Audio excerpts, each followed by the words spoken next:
नमस्कार, मैं हूं दिव्या। रूबरू बिहार पर आज दिन भर की बड़ी खबरों में आपका स्वागत है। चलिए जानते हैं देश और प्रदेश के अब तक की बड़ी खबरों को।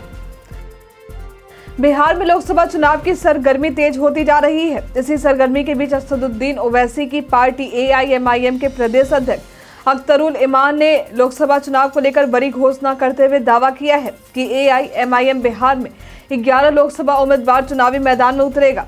AIMIM की इस घोषणा से बिहार का सियासी तापमान और गर्मा गया है। दिल्ली पुलिस की क्राइम ब्रांच ने नकली दवाओं में एक बड़े रैकेट का भंडाफोड़ किया है। इस रैकेट में शामिल अब तक 8 लोगों को गिरफ्तार किया गया है, जिसमें 2 आरोपी दिल्ली के बड़े कैंसर अस्पताल के कर्मचारी हैं। पुलिस ने आरोपियों के पास से कैंसर की कुल 9 ब्रांच की नकली दवाइयां बरामद की हैं। इनमें से 7 दवाइयां विदेशी ब्रांच की हैं, जबकि 2 भारत में बनाई जाने वाली नकली दवाइयां हैं। पूर्व सांसद पप्पू यादव की मुश्किलें चुनाव से पहले बढ़ गई हैं। पहले सड़क जाम के मामले में उनकी कोर्ट से अपील खारिज हुई। जब 33 साल पुराने केस में नया मोड़ आया, उनके खिलाफ आरोप गठित कर ली गई है। न्यायालय में न्यायाधीश ने पूर्व सांसद को उनके विरुद्ध लगाए गए आरोपों को पढ़कर सुनाया और उनसे इस बारे में पूछताछ की है। दिल्ली के मुख्यमंत्री और आम आदमी पार्टी के राष्ट्रीय संयोजक अरविंद केजरीवाल ने बुधवार को प्रेस वार्ता पर CA लागू किए जाने का विरोध किया है। CA लागू करने को लेकर CM केजरीवाल ने बीजेपी पर वोट बैंक की राजनीति का आरोप लगाया है। उन्होंने कहा है कि केंद्र सरकार 10 साल देश पर राज करने के बाद ऐन चुनाव के पहले CA लेकर आई है। लोकसभा चुनाव को लेकर बिहार में अभी सीटों का ऐलान नहीं हुआ है, लेकिन पल पल सियासत का मिजाज बदल रहा है। चर्चा है कि शिवहर की सीट जदयू के कोटे में चली गई है। इस खबर के बाद शिवहर भाजपा कार्यकर्ताओं में जबरदस्त आक्रोश दिख रहा है। रक्षा अनुसंधान एवं विकास संगठन ने हाल ही में पहले इंटरकॉन्टिनेंटल बैलिस्टिक मिसाइल अग्नि 5 की सफल टेस्टिंग की। ये missile multiple independently targetable re entry vehicle technology पर आधारित है। इस मिसाइल के सफल लॉन्च के बाद इसके विकास में लगी टीम की काफी चर्चा हो रही है। इसकी चर्चा इसलिए भी अधिक हो रही है क्योंकि अग्नि 5 के विकास में लगी टीम का नेतृत्व एक महिला ने किया है। इनका नाम है सीना रानी। 52 बूटी की कला में पूरे देश में अपनी अलग पहचान बनाने वाले नालंदा के पद्मश्री कपिल देव प्रसाद का बुधवार को निधन हो गया है। पटना के एक निजी अस्पताल में कपिल देव प्रसाद ने आखिरी सांसें ली हैं। वे 70 साल के थे। पिछले वर्ष 2023 के अप्रैल महीने में राष्ट्रपति द्रौपदी मुर्मू ने देश के 4थे सर्वोच्च नागरिक सम्मान पद्मश्री से उन्हें सम्मानित किया था। प्रधानमंत्री नरेंद्र मोदी वीडियो कॉन्फ्रेंसिंग के जरिए इंडियाज टेकेड चीफ्स फॉर विकसित भारत कार्यक्रम में शामिल हुए। उन्होंने गुजरात के धोलेरा विशेष निवेश क्षेत्र और सानंद असम के मोरी गांव में करीब 1.25 लाख करोड़ रुपए की 3 सेमीकंडक्टर परियोजनाओं की आधारशिला रखी है। इस वक्त भोजपुरी सिनेमा इंडस्ट्री के पावर स्टार पवन सिंह से जुड़ी बड़ी खबर सामने आ रही है। पवन सिंह ने सोशल मीडिया पोस्ट शेयर कर चुनाव लड़ने का ऐलान किया है। पवन सिंह ने अपने सोशल मीडिया अकाउंट X पर पोस्ट कर जानकारी दी है कि वे निश्चित रूप से चुनाव लड़ेंगे। सूत्रों के अनुसार जो खबर मिल रही है उसके मुताबिक पवन सिंह आरा लोकसभा सीट से चुनाव लड़ सकते हैं। प्रतिस्पर्धा नियमों का उल्लंघन अब बड़ी डिजिटल कंपनियों को भारी पड़ सकता है। डिजिटल प्रतिस्पर्धा कानून को लेकर गठित समिति ने सरकार को डिजिटल प्रतिस्पर्धा विधेयक का मसौदा और रिपोर्ट सौंप दी है। समिति ने किसी भी संभावित प्रतिस्पर्धा विरोधी गतिविधियों पर अंकुश लगाने के लिए बड़े डिजिटल कंपनियों के लिए नियमन का प्रस्ताव दिया है। नियमों के उल्लंघन के लिए जुर्माना कंपनी के वैश्विक कारोबार का 10% तक का हो सकता है। बिहार में ग्रामीण सड़कों का हाल सुधरने जा रहा है। केंद्र सरकार ने 2700 किलोमीटर नई सड़क के निर्माण की मंजूरी दे दी है। इसके साथ ही 500 पुलों का भी निर्माण किया जाएगा। ये सारा काम विधानसभा चुनाव से पहले पूरा कर लिया जाएगा।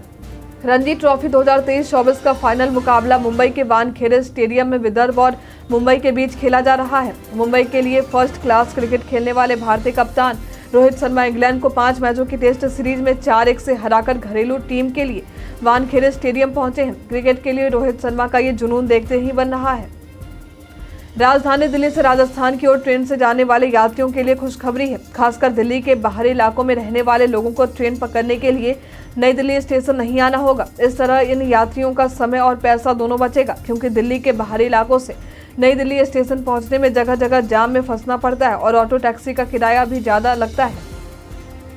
ईडी ने राजद प्रमुख लालू प्रसाद के परिवार के करीबी सहयोगी अमित कात्याल के ठिकानों पर छापा मारा है। जाहरी गांव स्थित शराब फैक्ट्री पर छापेमारी का रिकॉर्ड भी कब्जे में लिया गया है। 15 सदस्यीय टीम फैक्ट्री में रिकॉर्ड की जांच में जुटी हुई है। ईडी के छापे के बाद फैक्ट्री के दरवाजे भी बंद कर दिए गए हैं। फैक्ट्री में मंगलवार सुबह करीब 7:30 बजे 3 गाड़ियों से चंडीगढ़ से ईडी की टीम पहुंची थी। उत्तर प्रदेश की योगी आदित्यनाथ सरकार में शामिल हुए 4 नए कैबिनेट मंत्रियों के विभागों का बंटवारा हो रहा है। पिछले दिनों मंत्री पद की शपथ लेने वाले सुहेल देव भारतीय समाज पार्टी के नेता ओम प्रकाश राजभर को मंत्रालय दिया गया, जिस पर उनकी प्रतिक्रिया सामने आई है। योगी सरकार में विभाग मिलने के बाद उन्होंने सीएम योगी को धन्यवाद दिया है। प्रधानमंत्री मोदी ने ब्रिटिश पीएम को अचानक फोन कर एफटीए में प्रगति की जानकारी ली। इस दौरान दोनों नेताओं के बीच द्विपक्षीय व्यापक रणनीतिक साझेदारी की ओर और मजबूत करने समेत कई अन्य मुद्दों पर भी चर्चा हुई है। पीएम मोदी ने खुद इसकी जानकारी दी है। दिवंगत सिंगर सिद्धू मूसेवाले की मां चरण कौर 58 साल की उम्र में बच्चे को जन्म देने वाली हैं। इस बीच खबरें आ रही हैं कि चरण कौर अस्पताल में भर्ती हैं और उन्होंने जुड़वा बच्चों को जन्म दिया है। सोशल मीडिया और सिद्धू मूसेवाले के फैन क्लब पर चल रही इन सभी अटकलों पर अब सिंगर के पिता बलकौर सिंह ने चुप्पी तोड़ी है। बलकौर सिंह ने फेसबुक पर एक पोस्ट लिख पत्नी के जुड़वा बच्चों को जन्म देने का सच बताया है। राहुल गांधी ने कहा कि भारत के अवसर काल का एक महत्वपूर्ण दशक जीरो इकोनॉमिक विजन वाली सरकार के प्रयोगों की भेंट चढ़ चुका है, इसलिए अब पीछे मुड़कर देखने का नहीं, अपना और अपने देश का भविष्य बदलने का वक्त है। रक्षा मंत्री राजनाथ सिंह ने राष्ट्रीय कैडेट कोर यानी कि एनसीसी के विस्तार के प्रस्ताव को मंजूरी दे दी है। प्रस्ताव को मंजूरी मिलने के बाद एनसीसी में 3 लाख कैडेटों को शामिल किया जाएगा। रक्षा मंत्रालय ने कहा है कि उम्मीद है कि इस विस्तार से देश भर के शैक्षणिक संस्थानों में एनसीसी की बढ़ती मांग को पूरा किया जा सकेगा। उच्चतम न्यायालय बुधवार को मुख्य निर्वाचन आयुक्त और चुनाव आयुक्तों के चयन के लिए बनी समिति में भारत के मुख्य न्यायाधीश को शामिल नहीं किए जाने को चुनौती देने वाली एक गैर सरकारी संगठन की याचिका पर 15 मार्च को सुनवाई करने पर सहमत हो गया है। न्यायमूर्ति संजीव खन्ना की अगुवाई वाली पीठ ने NGO association for democratic reforms ADR की ओर से पेश वकील प्रशांत भूषण की दलीलों पर गौर किया और शुक्रवार को सुनवाई के लिए सूचीबद्ध कर दिया है। टेस्ला और स्पेस एक्स के सीईओ एलन मस्क ने आर्टिफिशियल इंटेलिजेंस यानी एआई को लेकर भविष्यवाणी की है। एलन मस्क का कहना है कि अगले साल तक एआई किसी भी अकेले इंसान से ज्यादा स्मार्ट हो सकता है। एलन मस्क ने ये जवाब एक वीडियो क्लिप के रिएक्शन के तौर पर दिया, जिसमें एआई के ह्यूमन इंटेलिजेंस लेवल के तक पहुंचने की बात कही गई है। कनाडा के प्रधानमंत्री जस्टिन ट्रूडो ने पिछले साल आरोप लगाए थे कि खालिस्तानी आतंकवादी हरदीप सिंह निज्जर की पिछले साल 5 जून को जान ले ली गई थी। इसमें भारत सरकार का हाथ है। दोनों देशों ने एक दूसरे के कई डिप्लोमेट्स को देश से बाहर निकाल दिया, लेकिन जस्टिन ट्रूडो अपने ही जाल में अब फंसने लगे हैं और फाइव आइज के सदस्य देशों ने भी कहना शुरू कर दिया है कि भारत के खिलाफ एक भी सबूत पेश नहीं किए गए हैं। लोकसभा चुनाव को लेकर एनडीए में चल रही रस्साकसी अब खत्म होता हुआ नजर आ रहा है। बिहार में एनडीए के सहयोगियों के साथ सीटों के बंटवारे पर जल्द अंतिम फैसला आने वाला है। इस बात की जानकारी खुद बिहार भाजपा प्रभारी विनोद तावरे ने दी है। इस ऐलान के बाद अब सब कुछ साफ होता नजर आ रहा है। मतलब साफ है कि भाजपा ने चाचा भतीजे की जोड़ी को भी समझ लिया है। बिहार की राजधानी पटना जाने वाली 3 ट्रेनों की टाइमिंग और स्टॉपेज बदल दिए गए हैं। मगध एक्सप्रेस की टाइमिंग जहां बदल दी गई है, वहीं जनहित एक्सप्रेस के स्टॉपेज को बढ़ाने का निर्णय लिया गया है।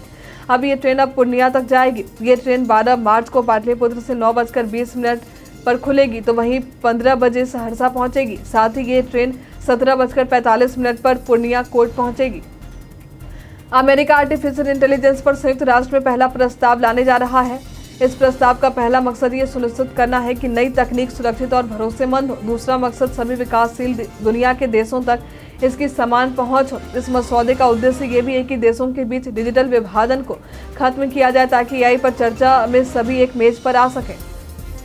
यूपी के फिरोजाबाद में प्राथमिक स्वास्थ्य केंद्र में महिला एसडीएम के औचक निरीक्षण के दौरान कई तरह की खामियां पाई गई, जिसे लेकर सपा अध्यक्ष अखिलेश यादव ने प्रदेश सरकार पर हमला किया है। सपा अध्यक्ष ने महिला अफसर के साहस की तारीफ करते हुए प्रदेश सरकार पर निशाना साधा है। अखिलेश यादव ने कहा कि स्वयं घूंघट में जाकर उत्तर प्रदेश की चिकित्सा व्यवस्था पर पर्दा उठाकर सच्चाई दिखाने वाली साहसी महिला अधिकारी को संभल कर रहना होगा। महाराष्ट्र नवनिर्माण सेना ने चेतावनी दी कि अगर शिवाजी पार्क में आयोजित बैठक में राहुल गांधी ने स्वतंत्रता सेनानी सावरकर के बारे में कोई अपमानजनक बयान दिया तो राहुल गांधी को महाराष्ट्र में यात्रा करने की अनुमति नहीं दी जाएगी। आतंकवादियों गैंगस्टरों का नेटवर्क तोड़ने के लिए नेशनल इन्वेस्टिगेशन एजेंसी ने मंगलवार को पंजाब, हरियाणा, चंडीगढ़, राजस्थान और मध्य प्रदेश में 30 स्थानों पर छापे मारे हैं। एनआईए सूत्रों के अनुसार ये कार्रवाई पंजाब में 27 फरवरी को 14 जगह एवं राजस्थान में 2 ठिकानों पर छापों के दौरान हिरासत में लिए गए 6 लोगों से पूछताछ और बरामद किए मोबाइल फोन, डिजिटल डिवाइस और दस्तावेज के आधार पर की गई है। पटना, लखनऊ और रांची वाराणसी वंदे भारत एक्सप्रेस का इनॉग्रल रन मंगलवार की सुबह प्रधानमंत्री नरेंद्र मोदी ने वर्चुअली हरी झंडी दिखाकर किया है। अयोध्या होकर लखनऊ जाने वाली पटना लखनऊ वंदे भारत की आगवानी कैंट स्टेशन पर कैंट विधायक सौरभ श्रीवास्तव और मेयर अशोक तिवारी ने की है। देश भर में 25 मार्च को होली का त्यौहार मनाया जाएगा। अक्सर लोग त्योहारों को घर पर ही मनाना पसंद करते हैं और कई दिन पहले से ही ट्रेनों के एडवांस बुकिंग करा लेते हैं। ऐसे में कई लोगों को ट्रेन टिकट नहीं मिल पा रहा है। इस समस्या का समाधान करते हुए उत्तर रेलवे ने इन यात्रियों को होली का तोहफा दिया है। रेलवे की ओर से स्पेशल ट्रेन चलाई जा रही है, जिससे यात्रियों को होली के मौके पर ट्रेन टिकट की समस्या से निजात मिल सकेगा। अब बढ़ते हैं आज के सवाल की ओर। आज का सवाल है कि आपने वंदे भारत ट्रेन से सफर किया है? आप अपना जवाब हमें हमारे कमेंट सेक्शन बॉक्स में लिखकर जरूर बताएं। आज के लिए इतना ही। हमारे साथ बने रहने के लिए आपका धन्यवाद।